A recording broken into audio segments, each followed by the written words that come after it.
Pour conjuguer un verbe au présent de l'indicatif en anglais, ce n'est pas du tout compliqué. Et pour cela, nous avons utilisé deux images pour vous donner tous les détails par rapport à cela. Et déjà sur l'écran, vous voyez la première image qui s'affiche où c'est écrit en anglais. D'abord, j'ai mis English, Simple, Present, et puis français, nous avons présent de l'indicatif. Ici, nous avons utilisé l'exemple du verbe to eat qui signifie manger en français. Et comme vous pouvez voir, pour conjuguer un verbe au présent de l'indicatif en anglais, vous utilisez d'abord les pronoms personnels sujets que nous avons vu bien sûr dans la vidéo précédente et vous mettez la base du verbe. C'est-à-dire, sur l'image vous pouvez voir, on a mis I, you, relié par deux flèches et puis it à la fin.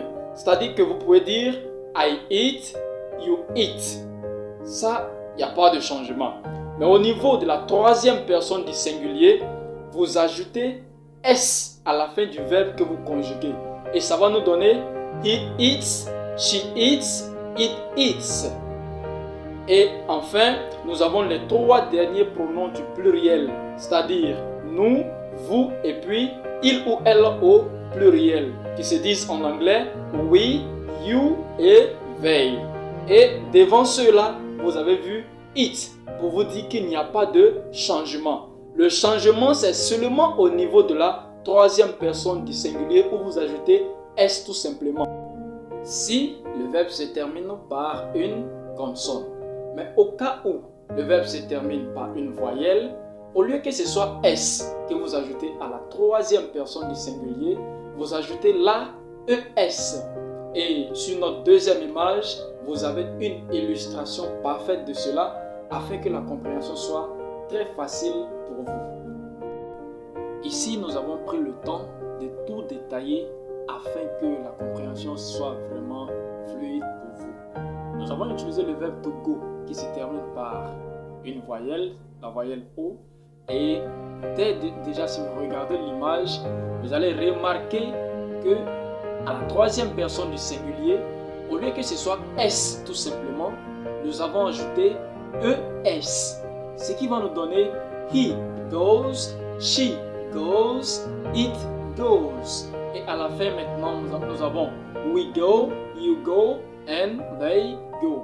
Ici, j'ai commencé par la troisième personne du singulier, juste pour vous faire comprendre que sur la première image, nous avons juste fait des flèches pour relier la base du verbe aux différents pronoms, j'allais dire.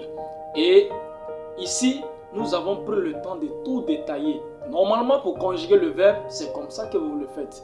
Mais nous, pour éviter la répétition sur la première image, nous avons utilisé les flèches pour relier les différents pronoms. Parce que si vous voyez, ici on a he goes, she goes, it goes. C'est la même prononciation, c'est la même écriture.